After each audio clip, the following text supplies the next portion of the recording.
dito na po ako sa bahay, no. Ang needed ko po ngayon ay yung na lang po, no, yung pag pauwi, pag dyan na sa may bypass road banda, no, sa kasi hindi pala nag-record yung cellphone, ganun. Ayun nga, sabi ko, no, nagbibisyo tong cellphone na ito. Kaya itong pagpauwi ko galing sa dagat na to, hindi pala nag-record yung sa unahan na mula doon sa dagat.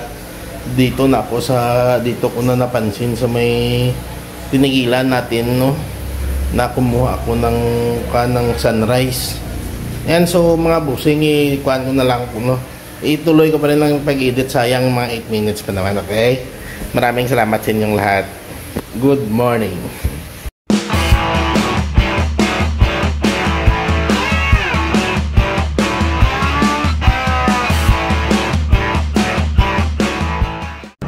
Tara na, dito na tayo sa tinigilan natin kanina, oh.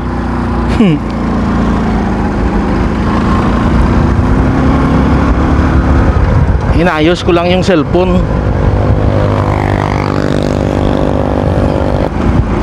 Yan, dito na tayo sa tulay ng Bangga Bante.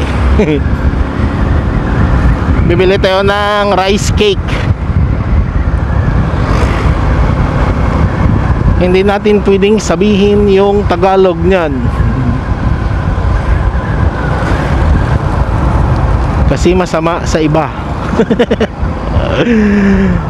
Lalo pa sa mga parte Mexico at ano pa ba, basta mga Latin.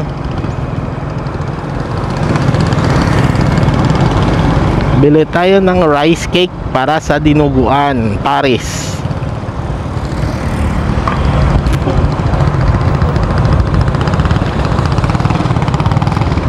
Magkano na kaya? Tamang-tama lang yung pira kong dala, eh.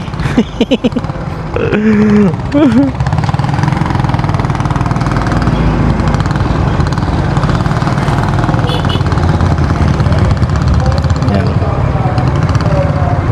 Hindi, preska. May amoy na yung isda nila.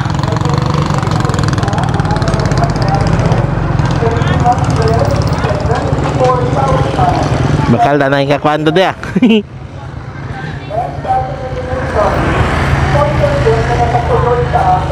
Sandali, Tigbira diyang kanyo.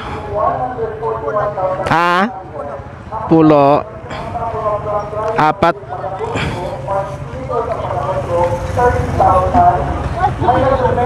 Sarap ng kana.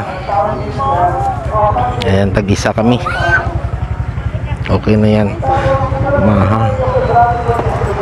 Tigbira dayaga, oh. Sige na, namula na. Thank you. Tuway, mga seafoods, oh. Tara na.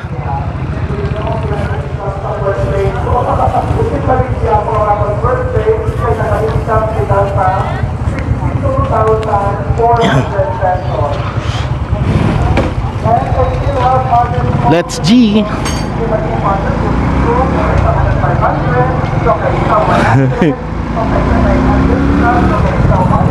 Kasi pag binili ko pa yung isa na yon, wala na akong pang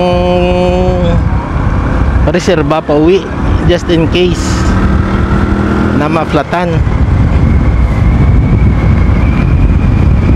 O, diba?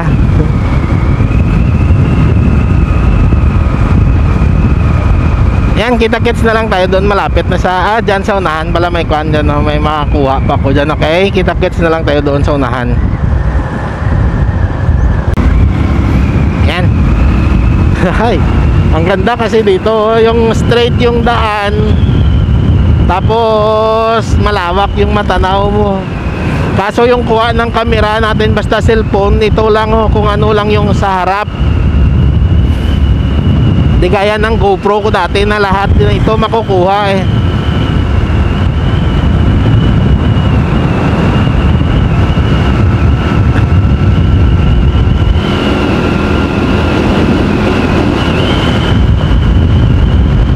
Napakaganda, eh.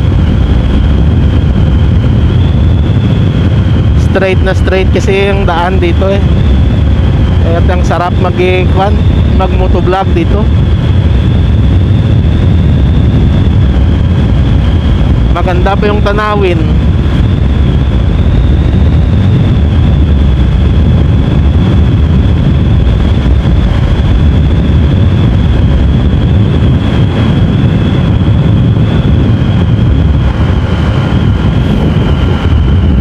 Ayan, dito na tayo sa Putotan, sa suki nating isdaan.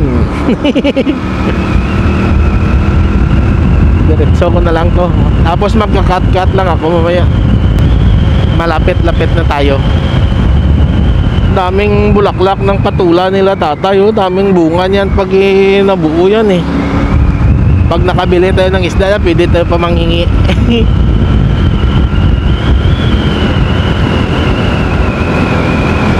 Langanin si Inday magliko.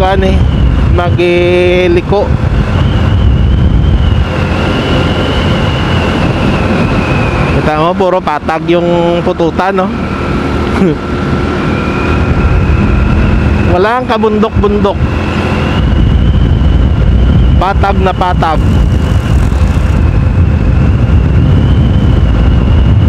Sigurado to, hindi pa to nakalabas eh, kaya sasakyan ni kuya. Linggo kasi ngayon eh. Tapos sa bahay, alas 4 kanina pagising ko, si mama gising pa rin.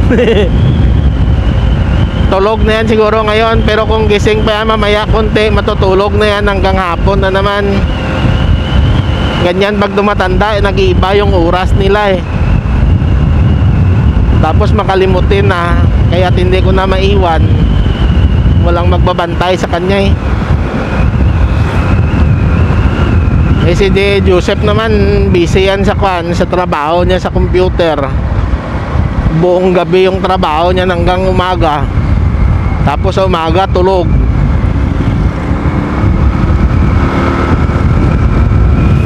Ganon din si Macy, naghanap ng trabaho sa internet. Kaya sa gabi sila gising.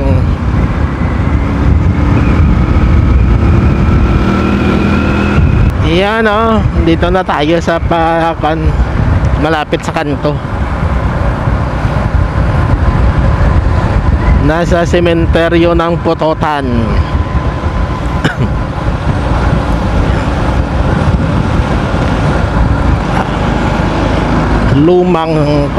lumang disenyo.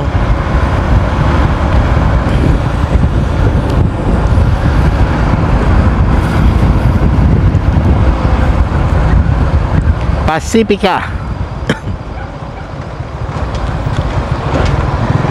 Nakalabas na sila kuya.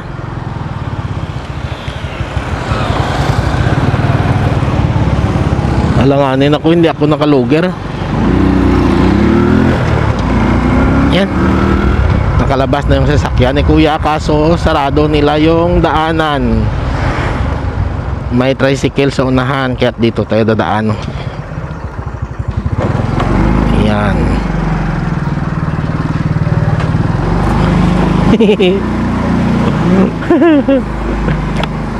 Yan. Oh, di ba? Tulog na si mama niyan. Ay, ito na pala yung trapal na kuan ko na. Nakabit ko na. Ito. Yan. Sandali hindi na makita mabuti.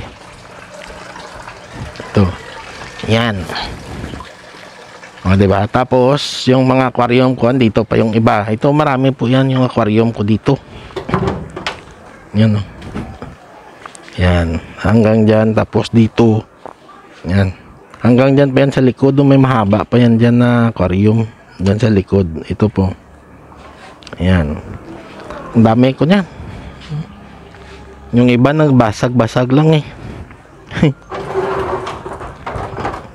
Yan. Yan, so hanggang dito na lang po mga busing, at maraming salamat sa inyong lahat, no? At magluluto na po ako. Good morning and I love you all. Bye-bye.